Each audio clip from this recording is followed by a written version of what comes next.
Hello, everyone, and welcome back to Bears on Tap, a podcast about the Chicago Bears presented to you by On Tap Sportsnet.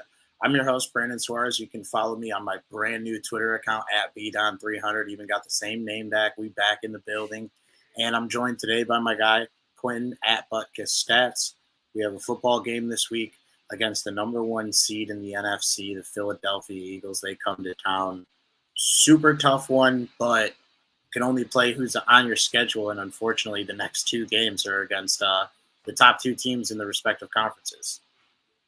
Yeah, it's a tough stretch here for the Bears and to be a Bears fan, but I am drowning myself in draft prospects as we speak. Actually, I think next week is going to be the last scouting report I do for the Bears this year, and I think starting the week after Christmas, I'm just going to do NFL draft videos instead in my game previews because we're kind of at the point where this guy doing the whole scouting video doesn't make a lot of sense, but the draft videos do.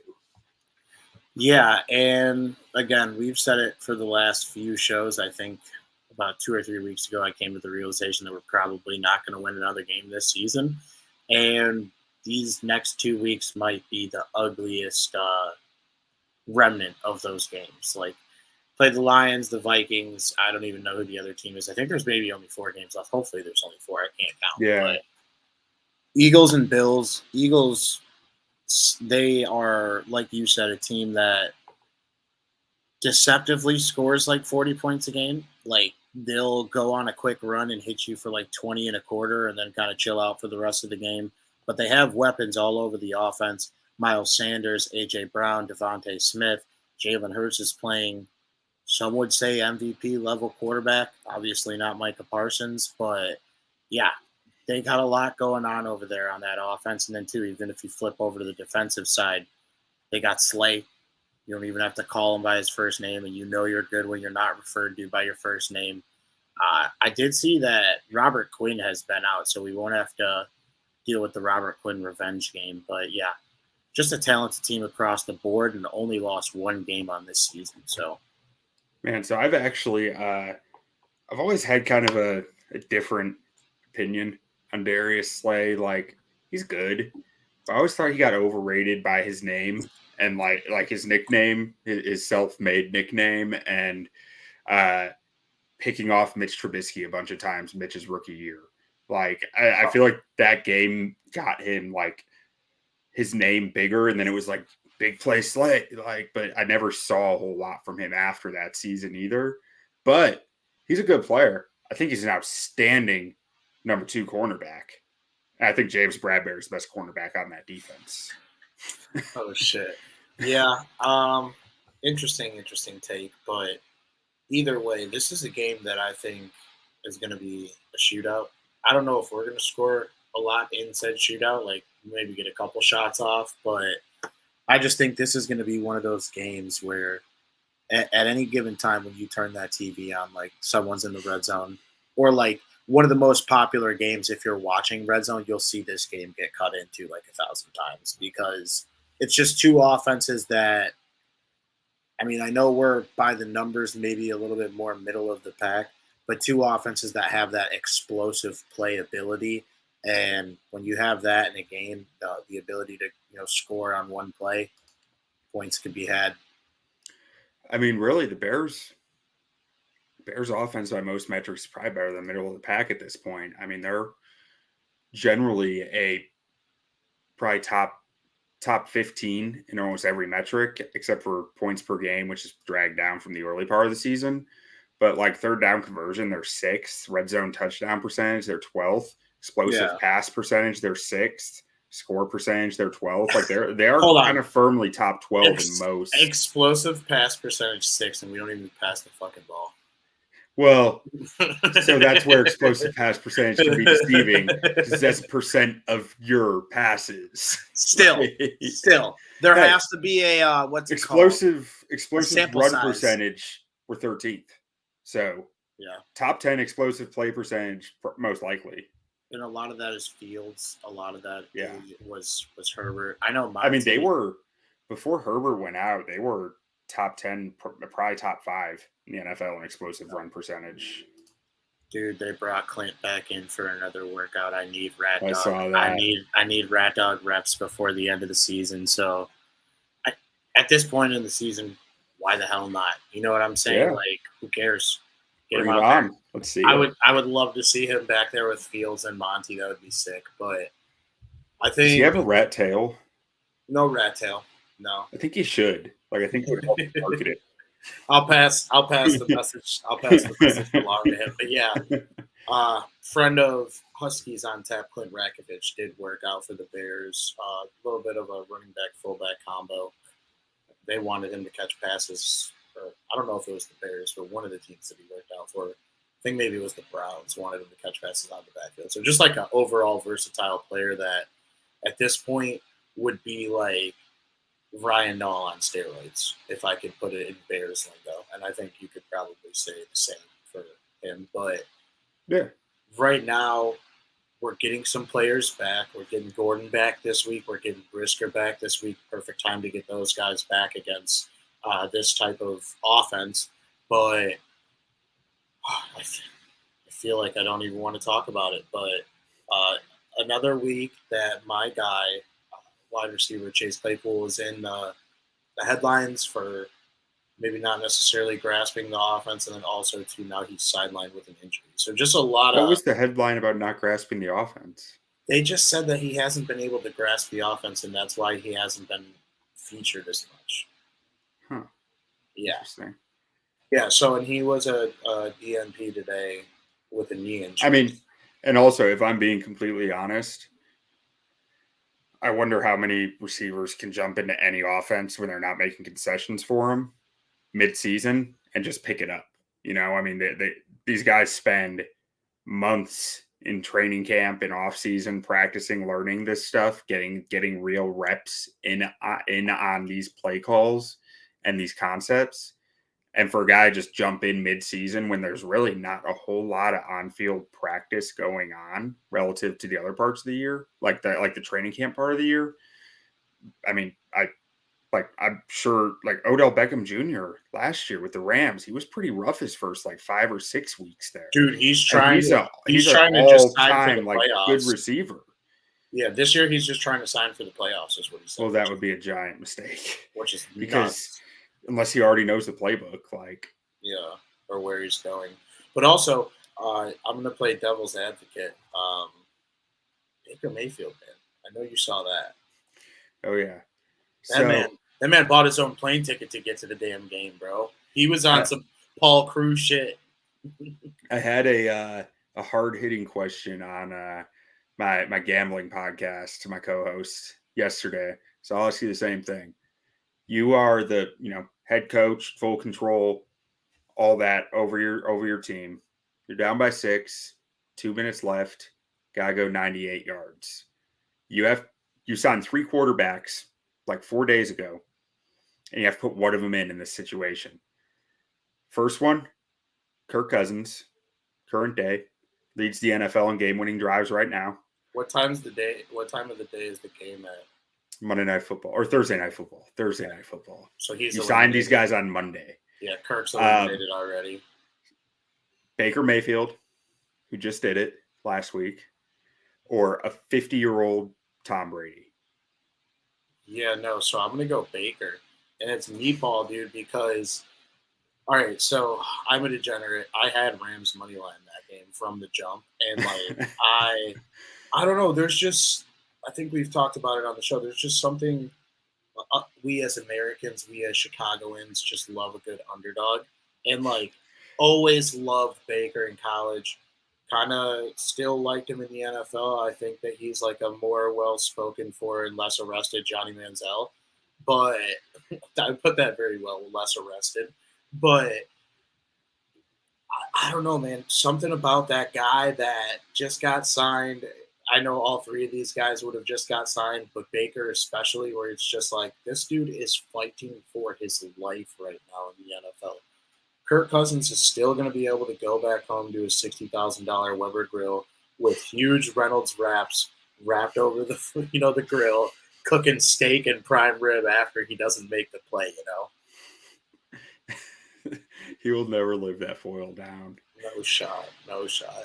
But on a more serious note, like this game, I want to see us sneak out like one game that we absolutely have no business doing so. But I don't. I never say this on the show, but I just don't know if it could be this week, man. I don't know if we If have I'm enough. being if I'm being completely honest about it, if I wasn't so terrified of the Eagles defense, I would think this is a game that has upset written all over it. Because watching the Eagles offense, like it is one, they have struggled against these cover two, cover three concept D coordinators. Like Indiana, they only scored like 23, barely pulled that game out. Washington only scored 20 points. And they lost that game. Um, like they have struggled against some of these more conservative zone coverage defenses, and that's what Eberflus is. You know that's what he runs, and and he just had a bye week to plan for it. Now, is the Bears defense anywhere near as talented as Indy or Washington? No. So that's where I first start getting some hesitation on that idea. But where I really go away from the idea of it is just this Eagles defensive line is disgusting. Like Fletcher Cox, Ndamukong Suh, Jordan Davis. Donkey Kong. Yeah, Donkey Kong. Brandon Graham, Yep. Hassan Reddick. Who else? Josh Sweat and Linval Joseph and their main nose tackle, Like Devon two, Hargrave. like Devon two, Hargrave. two or three of those guys at their prime in their careers were like Pro Bowl level players. And then you also have to remember that even though he's not playing, they also have Robert Quinn in that room. So what a just like well-rounded, Yeah. well represented group that they have in that. It's a 9-man deep rotation. If there's one thing Howie Roseman does well, it's make sure he wins the pits. Like offensive line, defensive line. No team does it better than the Eagles all around as far as making sure those areas are always stacked up with quality depth. See, and that's okay. So that's something too. So let's flip it over to the other side of the ball. Their offensive line is probably playing at the highest level in all of football. Yeah, I mean, so one of the top offensive lines. So it's going to be hard to get pressure. Yeah. And then too, Jalen Hurts ain't waiting for nobody. Time don't wait for nobody. Jalen Hurts is going to get up out of the pocket and get his little 6 yards and slide. It's actually interesting. Like when I was watching it, so their O-line is actually they are really good at pass blocking, but the team doesn't pass a whole lot.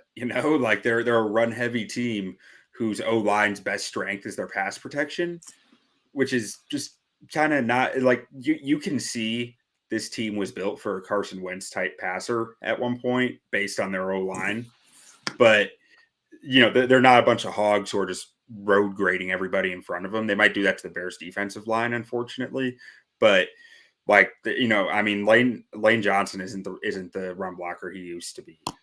Jordan Mailata is an outstanding athlete and a massive human being, but I honestly think he's a little better in pass protection right now. Looking at him, it seems like he maybe it might be what he's being asked to do in run blocking too, because he's getting asked to pull and reach a lot, and that's kind of weird for an offensive tackle. But he's athletic enough to try it. And their guards are just better pass blockers than run blockers, I think. And Jason Kelsey's just good at it all because he's a little undersized, but he's one of the best centers of our lifetime. So. Dude, they put out a goddamn Christmas album with like Christmas carols and shit. And I'm pretty sure last year he did like I think it would be like a Sports Illustrated body issue. Yeah. So just overall, like this guy could probably build a house. He could change the oil in your car. He could cook family dinner, and he could also block everyone on your D line. But they ask him to do a lot with. Especially the QB runs, like they'll run a few QB draws a game, which are usually pretty effective. But one of the interesting things with them that you don't, I feel like, I guess you don't see QB draws that often around the league, but you see the Eagles do them a fair amount. So this could just be me mainly seeing the Eagles doing them and say I don't see anyone else doing it. But they'll have Kelsey pulling around to the B gap on QB draws. So he's almost like he's going behind the guard in front of him, is kind of hidden for a second, and then comes popping out and just smashing the linebacker who's like in the hole trying to figure out what's happening this play. It's really cool design. They'll have the running back coming right behind Kelsey to clean up anybody else who might be behind him, and then Hurts just following the train. Who are the other guys in the backfield outside of Miles Sanders? Because I know they always keep a couple. So Boston Scott's never gonna be there. He'll be there in 50 years, still getting 5 fantasy points a game. Yeah, no, just Brian Westbrook, but like not as good, and just like that profile that they have to keep on their roster. Yeah. Like Darren Sproles too. Yeah, I love Boston Scott, man. He saved my fantasy season a few times. But who is the guy that they have right behind Sanders? Because Scott's their third string. Let me see. I got it up here. It Kenneth Gainwell. They drafted him last year. Oh yeah, Gainwell. He catches them good out of the backfield too. I liked him coming out in that draft. He's shifty. Yeah, man, it's just a team that, one of my favorite sayings, we say it on the show all the time, is we don't have the Jimmies and Joes. This is a game that it could be very evident quickly. The only game I could think of that's similar is the Cowboys game, because we really haven't gotten blown out that much this year. So if the Bears can keep Fields clean a decent amount, which is a massive challenge in itself with this defensive line that they're facing, but if they can, there's a lot to glean in this game from how Justin reads the defenses. Like, and this is if he's under pressure all game, throw it out the door. It's not even worth trying to analyze, because you're just analyzing trash film at that point. But if he is able to keep clean and going through reads, then the Eagles defense is one of the most diverse in the NFL as far as coverages on the back end. Like they run it Jonathan Gannon, their D coordinator, he's historically like a cover 3 guy, like background wise, but he runs this defense like he's a Vic Fangio disciple. Like a bunch of cover 4, a bunch of cover 6, mixed man in there. It's really hard to tell the difference between quarters and man coverage. And you start throwing cover 6 in there, it starts getting even more difficult when you're talking half field reads, like to the left eye of a zone beater, to the right eye of a man beater. Because you look right, you see man. You look left, you see zone. It can completely start throwing quarterbacks off. So that's something that I'm interested in watching this game, as long as Fields has a decent amount of opportunities clean. Cover 6 was my favorite growing up, because every time we ran it, you had to pull the play sheet out, because it was just that much. The coach was just like, look, that's what we're doing. Yeah. There's a lot of rules with it, man. And every team's rules are different too. That's the thing that, like, I think gets overlooked when you're talking about these coverages. Like, it's not like Madden. It's not like you're just pressing the button saying cover 6. Like, every team has their different set of zone rules within that play concept, of like, if this happens, you follow him. If this happens, he's following him. Like, it just, the rules are different for every team. Some of it might be minor, some of it might be major, but they're different. So it's not like, you bring in James Bradbury's here and you're just like, oh, you've played cover 6 before. You got it. There's different things that each guy has to learn. You're a cover 6 guy? It helps, but I'm sure if Eddie Jackson went to a different team that ran a lot of quarters in cover 6, he'd pick it up pretty quick because he excelled in it in the past. But he'd have to learn new rules and pick up new tendencies. Yeah, and I think that with us having Fields, that's always the great equalizer for us, right? That's the component of our offense that sets us apart from the rest of the league and has kept us in these games this year. But his health doesn't seem like it's the best. Again, we're also at that point of the season where the games really aren't that meaningful. I don't know. I don't want to see him. If he gets out there on Sunday and he starts getting banged up, like, bring me Trevor Siemian, bring me Nathan Peterman, bring me literally Uncle Rico. I don't care. But at this point of the season, all things considered, draft picks, free agent money, we can't have anybody else go down how Mooney or how Jackson went down. That's devastating stuff Yeah. at this point in the season. I mean, who else is there that you'd be that worried about? I mean, Claypool, Fields, Jenkins. And Claypool's down right now. Claypool didn't practice today, so Yeah. So Fields, Jenkins, Komet, I guess. which Cole Kmet, best tight end in the NFL. The Yeah. numbers support this. Oh yeah. I haven't looked at the tight end numbers in a little while, but that's a little surprising. You don't have to look. I got you. The numbers support this, my guy. Let's see. So no, he's definitely not number one, but he's got to be top 10 for efficiency this year.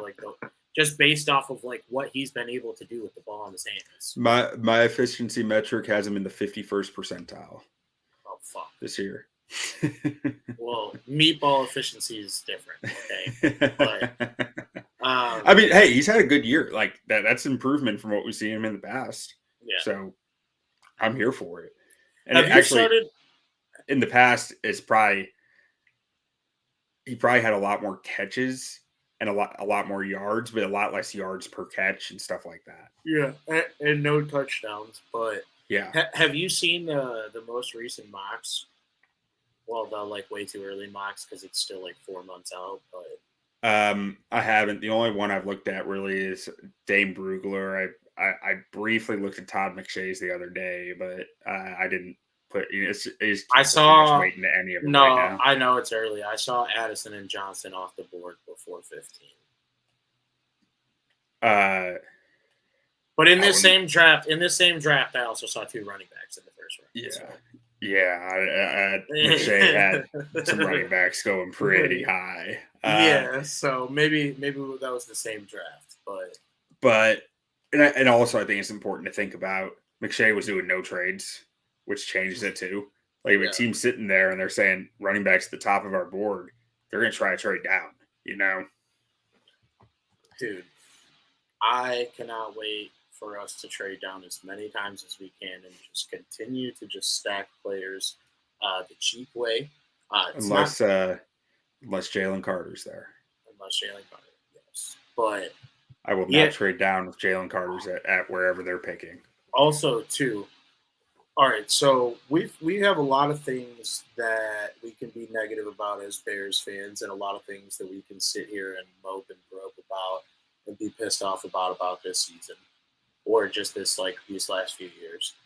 But there was a thought that we'll call it thoughts from the toilet, thought that dawned on me the other day.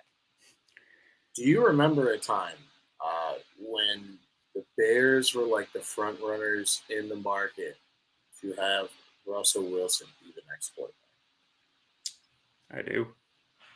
Could you imagine going through this season already being terrible and then having Mr. Unlimited instead of Justin Fields? No. I mean, I've actually thought about this previously this year. There's only 31 NFL teams, right? The Broncos don't exist. We are one of the few teams who actually has an ability to sit here and objectively think about what this feels like because the Jay Cutler trade, right? Yes. And even that, so I'll get into some more of the details of that in a second, but Bears give up multiple first round picks to get Jay Cutler. It seemed like a clear move, but it got some questions because Jay Cutler was just always a controversial figure no matter what. But he sucked his first year here. Bears won 7 games, I think, and he was not good. His first game, he threw 4 interceptions against Green Bay. It was awful. And the Bears were supposed to be a Super Bowl contender. That was a low point of being a Bears fan that year, that first Jay Cutler year. But then the next year, switch coordinators, got a little more help around him. Not a lot, just a little, just enough to make him look competent. Because they didn't really try that hard to get help around. And then it was okay, this guy looks serviceable now, at least. And he was getting better each year. But where the big difference is between that and Denver is Denver gave up more draft capital and paid Russ a fat new contract while Russ is 34 years old And or terrible at 35, football. and Jay Cutler was like 27 when the Yeah. Bears did it. Like that's those are the big differences. That's where it's like, no, I can't imagine it, but I have at least a little bit of understanding the feeling. Well, yeah, no. So that's just where I'm at. So, like, as bad as this season has been, it could be worse. We could have Russell Wilson and just be trapped in mediocrity for like another five Yeah. years. But yeah, we don't. We got Justin Fields, our Lord and Savior, and this week they're 9.5 point dogs or 9 point dogs. The over under is 48.5. I still think that it's going to be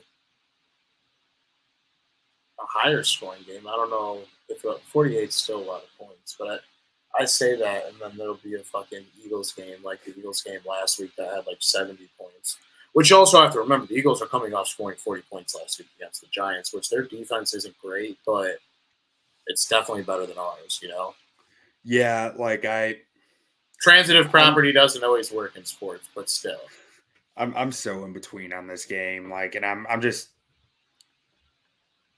like, there's no way to be wrong with your take in this game, and there's no way to be right, like without actually knowing the result at the end, just because Justin Fields is that talent right now in the NFL who can keep you in any Yeah. game, who can make Dan- miracle plays happen and make everything look magically okay all of a Justin sudden. Fields, him.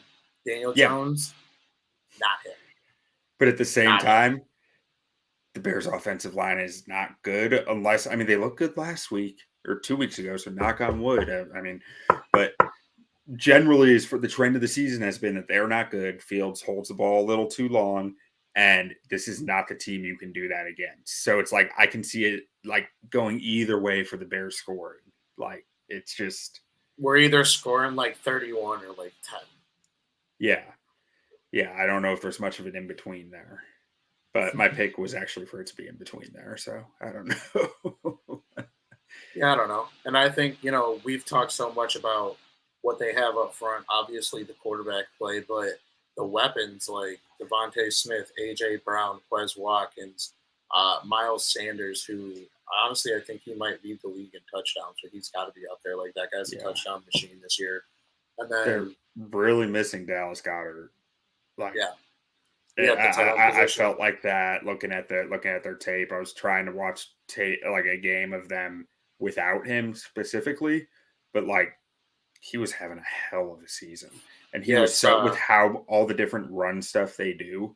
The tight end was such an important spot for them, and who they have playing there right now. I mean, they're getting by with him, but it's not Dallas Goddard. You know, that was a key loss for them. And I hope he comes back soon for my fantasy team's sake. But they have Jack Stoll yeah. in there right now at tight end. Yeah, I see Jack Stoll, Grant Calcaterra, Tyree Jackson. And Tyree Bryant, Jackson used to play wait, quarterback. Grant Calcaterra? Yeah. Fun fact about him, real fun fact, 100% not made up. Uh, he was in the NFL draft last year, so I remember this about him. He had to quit football for a medical reason like 3 years ago, and he quit, and then he like went to be a EMT, like trained to be an EMT, ended up trained to be a firefighter after that, and then like after doing all like trying to do all these things that were like adrenaline rush type jobs, he was like, screw it, I'm playing football. I think it was concussion issues is why he had to stop. And then he's like, Yeah. so he went back, he went to San Diego State, played his last year there and got drafted. Like it's a cool story. Like I hope he stays healthy, but it's a cool story about him. Yeah, I hope he drops a couple passes on Sunday. But another cool story in that same room is Tyree Jackson. That's a former quarterback. Yeah. He played at I didn't Buffalo. realize he was there at tight end. Yeah, he played at Buffalo. Dude. You remember Yeah, him? he was 6'7", he was two. hyped up. Yeah, he ended up playing like USFL or XFL or whatever the hell was going on at the time. But still, a 6'7" tight end, not going to be fun to deal with. I feel like Bears fans, we need like a disclaimer about like everything we did pre-Fields versus post Fields because like for everything we thought about and like this is the first time in so long where I'm just not scouring seventh round quarterbacks like trying to figure out which one is going to be the guy to like make the Bears great again. Yeah. Which one's It's a nice feeling. The Brock Purdy? Yeah, Dude, Brock Purdy. Dude, I heard something the other day that I honestly can't unhear, and it was hilarious. But like the NFL, at certain point, and honestly, all the major four sports leagues should adapt this. But if you have like a division that's just generally underperforming, and there's a team outside of that division that has a better record, and there's a playoff spot between said division maker and that team, we got to stop giving it to these bum ass teams because at the end of the day, bro, someone is going to win the NFC South, and whoever it may be is getting their tits blown off their chest in the first round at the crib because they're going to get a home playoff game. I don't know if it's the Bucks. I wouldn't sleep on it. Yeah. Also, too, another football note, a sad one. Rest in peace to quite possibly the greatest mind to ever grace college football in many eyes. A unique and one of one type coach in Mike Leach. And I know being a Texas Tech fan, it's probably tough seeing that, but that's a guy that walked into a room and I don't think there was a single rib that wasn't hurting from how hard they were laughing. And I even remember one week on the show before we started, I was talking about like a clip of Mike Leach with Marty Smith talking about coffee. And he's like, God, no, I hate coffee. It's awful. Can't stand it. Drink it as fast as you can. Yeah, drink as fast as you can. Just black as fast as you can. But yeah, man. Great. Just a brutal set of news for the football world. So, I mean, this hit close to home to me. I mean, so background on Mike Leach. He was lined up to go play football at BYU, like after high school. Had a real bad football injury his like senior year. I think it was senior year, and couldn't play football anymore. His athletic career was done, and he didn't really know what to do. You know, he went to college, he got a degree, went to law school, got his Juris Doctorate, so he could go take the bar. But before taking the bar, he was like, I think I want to be a football coach. And he became one of the only college football coaches at least the time. I remember when I was picking colleges, it's something that I looked for.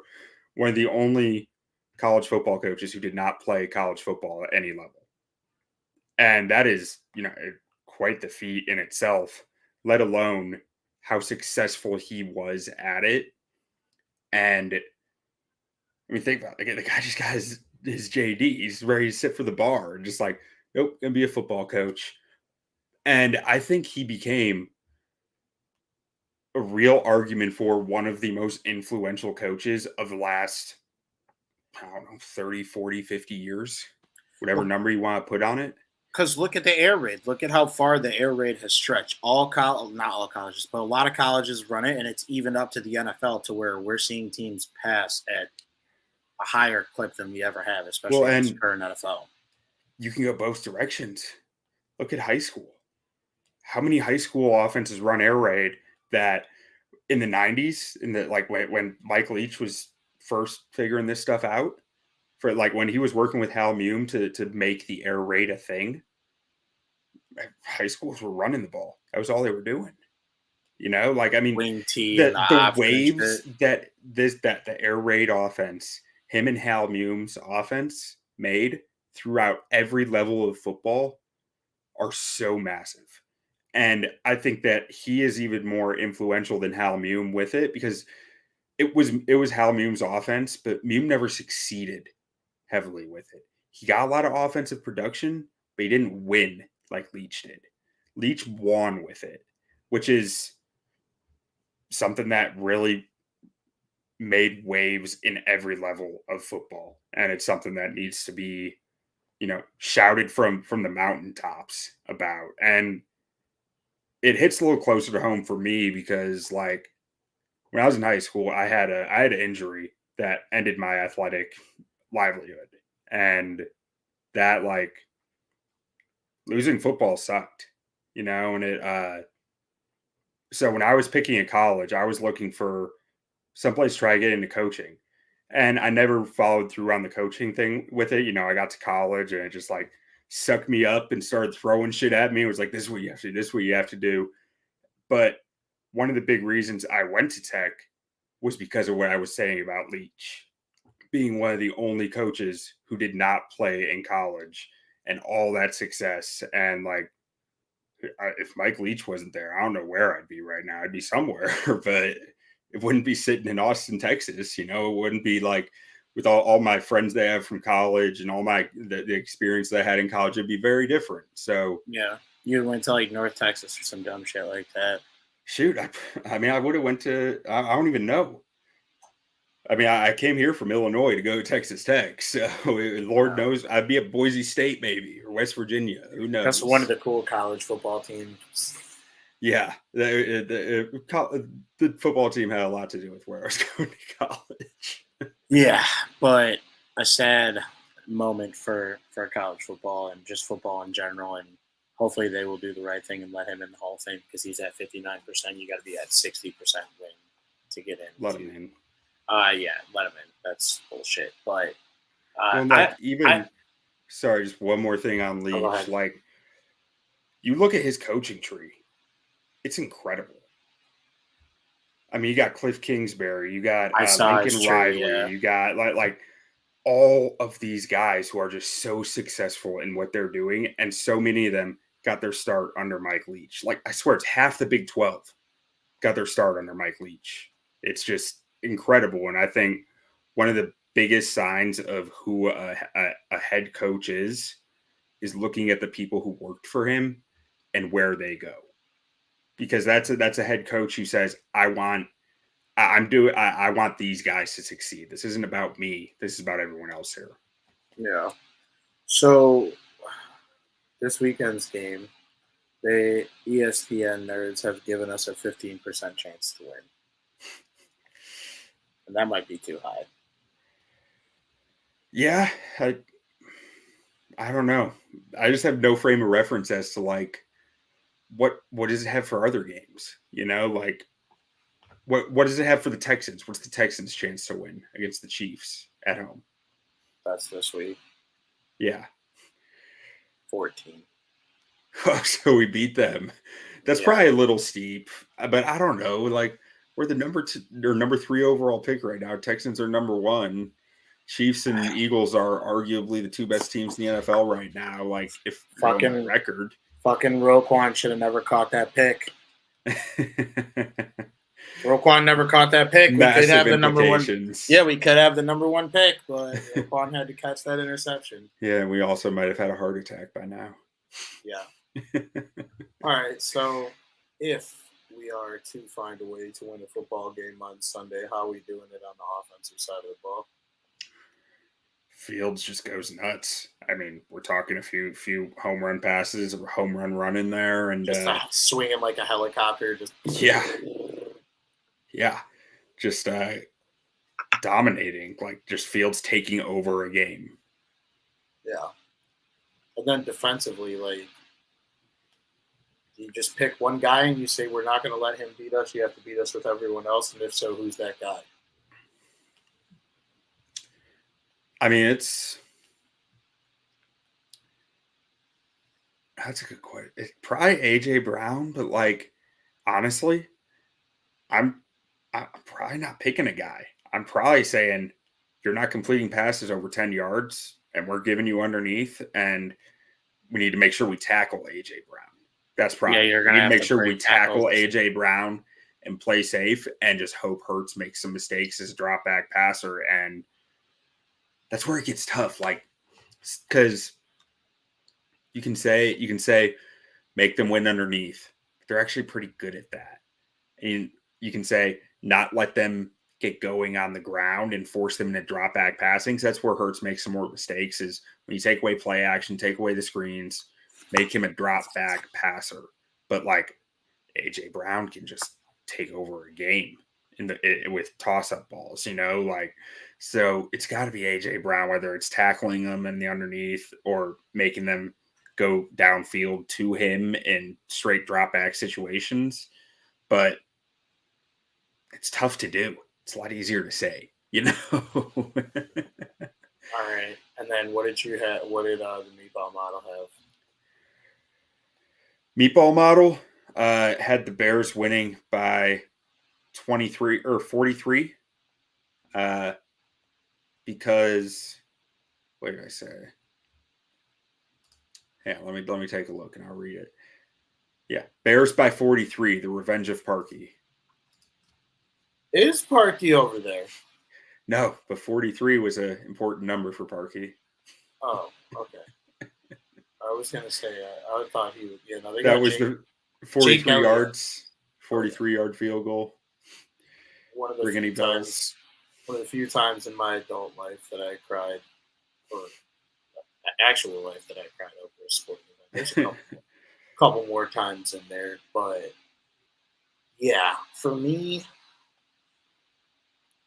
I don't know. I think I kind of laid it out a little bit before we started. So in the one game this season that they lost, they were out possessed by like 15 minutes, and it's crazy that we've seen so many different games in both college and the NFL take this type of game script. But the I'm just going to take my ball and go home, and I'm just going to get 3-4 yards a pop, get a first down here, get a first down there, get some points, and take like 7 minutes off the clock each time we touch the ball. And even on the drives that we end up punting, we're still taking like a third of a quarter with us. You know what I'm saying? Like this has to be a game that you cannot give them extra possessions, so you can't turn the football over. No turnovers on downs. None of that bullshit.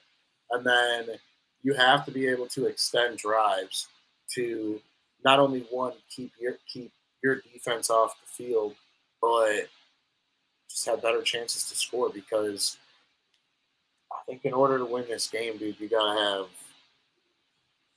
have upwards of 28, probably 30 plus if you want to win. You know. Because our defense isn't going to hold them how. Because some of these games that the Eagles have been getting in not necessarily a shootout, but more like a white knuckle affair. They've played against better defenses. If we win this game, it's only because Justin Fields is going blow for blow and just continuing to answer whatever the Eagles give them on offense.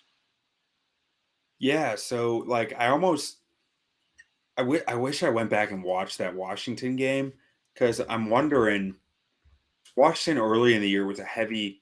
They were a man heavy team. Like they ran a lot of man defense and cover three, and it was just between those two really, and they wanted their D line to eat. But like that meant they were high risk a lot of the times. But I'm curious if Rivera called an audible that game and just said, we are going to be conservative in our defense. We're going to stay in, cover two, cover three shells all game. Give them no man coverage opportunities because that's where that's where this Eagles team really eats is in when they are seeing man coverage because AJ Brown can kill you and Jalen Hurts will destroy you with his legs if you're going into man coverage with your AJ, back. All the defensive backs are turned and yeah, like he's just like, oh, here's the first down marker. Get it out of bounds. Like just 10 times in a row. We'll just go find the first down marker. AJ Brown probably can actually like kill a bear with his own hands too. Like he is one of the NFL players that you see, and he is not to be fucked with. So I'm curious because like that's what that gets to what I was saying before about like the Eagles have struggled more on offense against the the more conservative zone schemes. So I'm curious if that's what they did. Yeah, I don't know. I just feel like that game was it was really just boa constrictor style, dude. Like they just didn't let the Eagles have the ball. You got to look up the time of possession. It's not a normal.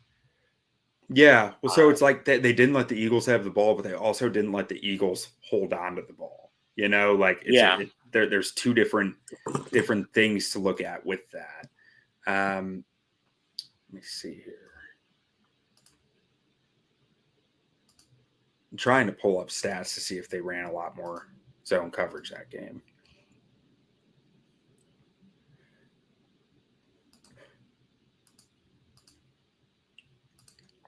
Yeah, let's see. So they only played 7 snaps of man coverage all game. Yeah, so I guess we just got to be zone guys. And 18 of zone. So they were, I mean, that's still probably like 20% man coverage, but I think they're usually closer to 30. Interesting. So that, I mean, it was just about being more strategic with it. Like, and that doesn't even tell me, down distance stuff, because usually you're doing man coverage on third downs and red zone, and like maybe they switched that up. But I bet you they got. I bet you Rivera was playing a good chess match on them. Yeah, I don't know. I just feel that no matter which way I want to look at it, uh, this Sunday, the most important game to me is the goddamn World Cup final because we're not winning this game. I'll give you a score prediction for us if we win this game, but defensively, it's just going to be limited bleeding. Find a way to get off the field on the money downs, on third down, on fourth down. You have to be able to get off the field in this type of game against an offense like the Eagles. But yeah, they're going to get theirs. There's no chance. I would bet my life that no matter what happens, the Eagles are probably scoring at least 21 points at Yeah, the very, very, very least. You know what I'm yeah, saying? yeah. So, and probably, I would say it's probably somewhere between 21 and that's like worst case scenario for them. But they like I said, they just scored 40 last week, and they've showed that they can score a lot of points Yeah. any given Sunday. So I honestly think I think they're gonna get it. That they might take a big lead and then just take it easy the rest of this game. Like as far as offense goes, just start burning clock. Like this is the time of year where you start to see teams doing that a little more. Um, as they're getting ready for the playoffs, and like if the game's in hand, they're not going to risk guys getting injured. Well, and They're just especially the trying to get the Eagles clock too. out. The Vikings lose last week, and the Eagles are at least one game clear in the win column for Yeah, the number one seed. And no matter what, I don't think there's any scenario that shakes out that the Eagles lose home field advantage. At least is the one in. Or wait a second, no, because doesn't it? It's only the one team that gets the bye now, right? um, It's the yeah, one team that. Okay, so yeah, they'd get home field advantage, but they wouldn't get a bye if they somehow fumbled the bag. But the Eagles and the Bills are looking the two most likely teams uh, to be those teams that are sitting at home. Kind of like yeah. my It'll be the fantasy, Eagles. yeah, kind of like my Or fantasy actually, football team. if you want to get real wild with it, so let's see, how many games back are the Cowboys right now? I believe they've only lost two. So two. They've lost two, or no, three. They've lost three. So they're two games back. They have the Eagles next week. Like there is a path for the Cowboys to get the 1 seed, We have to help them out. but the Eagles would have to lose to the Saints or the Giants or the Bears. So it's tough. Okay, yeah, that's not happening. With that being said, for my score prediction, let's go 31-30, a super sicko game, just an absolute shootout. Bears win by one. Cairo Santos makes his extra points. Justin Fields literally just he has like a Heisman performance, even though it's not even college football. Like I'm just saying, like a signature type game where, like you said, we see a little bit of it in the air, we see a little bit of it on the ground, and most importantly, it's going to be similar to that Cowboys game where these are going to be drives that are effectively keeping us in the game. And yeah, we may not be able to win these games, but when he has the pieces around him, he'll remember all these times that he was in these moments that he wasn't able to come through. Yeah. And that will change in the future. So I had a bit of a similar take as I was like sitting there and thinking it through for my article of like of what I really see this game ending up like. And there are two paths that I thought were reasonable. One is like this game is probably a lot closer for 3 quarters than the final score ends up saying. They kind of like that Cowboys game where it's like, yeah, they lost by 20, but it was a 1-score game into the late third quarter. And either Justin that, Fields fumble. yeah, either that or Fields has a few learning moments early against one of the most versatile defenses in the NFL, something that he hasn't really seen much this year of, and Eagles just kill us. Just absolutely smoke our shit. I don't know. And then we make it look closer than it actually was at the end. But I had Eagles 31, Bears 21. That was my And prediction. who do you have for players in the game? Players of the game on offense. Give me Byron Pringle. That's nasty. Pringle's going to have a game. That's nasty. What about defense? I mean, you can't throw it to EQ. No. Who knows where Claypool's at right now? Yeah, who you got left? Somewhere doing TikTok. Honestly, though, Avonte Maddox has been banged up at times this year. I think he's back 100% now. He's been in and out of the lineup. So get Pringle in the slot and see what he can do. Like he's itching to make some plays because he needs another contract in a few weeks. Oh, exactly. He is playing for his paycheck right now. I think he's going to come out and have a good game. On defense, I go Jack Sanborn every week now, so I can't do that. Give me Kyler Gordon. Give me Kyler Gordon having a pretty solid game against Devontae Smith. I don't hate it. Love those type of matchups, too, with a corner and a receiver, where it's just like two high-profile guys. But for me, I'm going to go with David Montgomery. So kind of in congruence with what I said earlier about, like, we just have to literally take the air out of the ball, and we have to extend drives. We need to be able to run the football and block well. David Montgomery has to have a big game. It can't be all on Justin Fields. Some of that pressure needs to be alleviated by David Montgomery, and he's played phenomenal up to this point in the season. I think he is probably one of the key contributors, if not the key contributor, to the Bears finding a way to win this game. On defense, I'm going Brisker. I'm just happy to have him back, and I'm sure he's happy to be back. I think that's a recipe for success, and I think he goes out there and just absolutely smashes heads. But yeah, other than that, do you have anything else that you want to cover before we wrap up? Nick Sirianni, Matt Eberflus. Last time they saw each other on the same football field, they were offensive and defensive coordinator for the Indianapolis Colts. So there's a little bit of a backstory that a little bit of knowledge of each other. Both these guys are going to want to win this game just as bad as the other. But yeah, other than that, we'll be back with you guys on Sunday. Win, lose, or draw. Hopefully the Bears can just give us not a draw. Just don't give me a draw. Yeah, there's a lot of World Cup lately. But like I said, man, a few weeks ago, a tie's better than losing at this point. Fuck, right?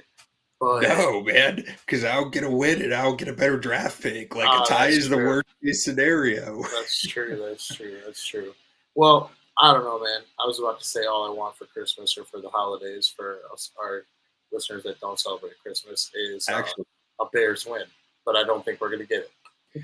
The only way a tie is good is if you put money on it.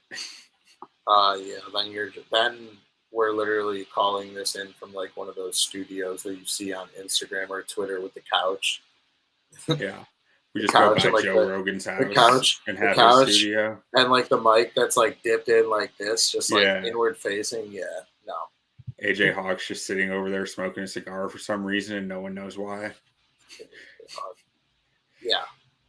Also, continue to fade Aaron Rodgers, fade the Packers. Our whole entire division is trash, and we're not as far back as everyone else may anticipate. We just kind of stink this year. But my final note that I have, you said bet the Dogecoin on the tie. Fuck you, Joey. Oh man, now he made me lose my train of thought too. Now it's just gone in the head that I have that's about the size of Jimmy Neutron's. But yeah, I don't know what it was. It'll come back to me next week. Either way, find a way to win one for the Don, win one for the Doge. All of my sports fandom is getting every day worse by worse. Oh, okay. Scott kind of brought it back. The Chicago Bears, as currently constructed, stacked up against every other single team in this city, with the assets included. Okay, I had to add the assets because if the assets weren't included, it's not the same. Is in the best position of all the teams in the city. Argue with the brick wall about it. We are Bears on tap. I'm Brandon Suarez. You can follow me on Twitter at Bdon3. Am I right though? I mean, White Sox are probably still better positioned as far as like path to success, like ease of path. But like they have this giant roadblock named Jerry Reinsdorf who just won't get out of their way. Yeah, and Mike Clevenger hasn't taken a shower in like 4 years, and that's their marquee signing. Yeah, the Cubs. I lost all my faith in the Cubs the second they DFA'd Kyle Schwarber. I haven't watched a second of them since, and it doesn't sound like it's getting any better. Yeah, Bulls are a giant wreck right now. Blackhawks. They just gave up a hat trick to Ovechkin to let him get 800 last night. It's not pretty. And yeah, the Cubs, they signed a couple guys and let the rest sign somewhere else. They're setting up Jed Hoyer to be the fall man. Yeah. They need to do the, what is it, the Goodfellas meme? Guys walking into the restaurant. Yeah. That's perfect. Yeah. But listen, end of the year, still going to have coverage, obviously, all throughout the offseason with the draft. But as we've said throughout this season, a very pivotal don't say that fast. A very pivotal time as a Bears fan. I kept trying to want to say pivotable. I don't even think that's a real word. But pivotable, like something that's able to be pivoted. It has to be. Pivotable. Yeah, I'm on one today. I'm just not good. But yeah, we're going to be able to see what these guys can do as far as building a roster. And it's either going to be glory or we're going to be stuck in mediocrity for the next whoever knows how long. But I can finally be followed at Bdon300. Quinten can be followed at Buckus Stats. And then don't forget to follow our main account at Bears on Tap. Really do appreciate you for tuning in this evening.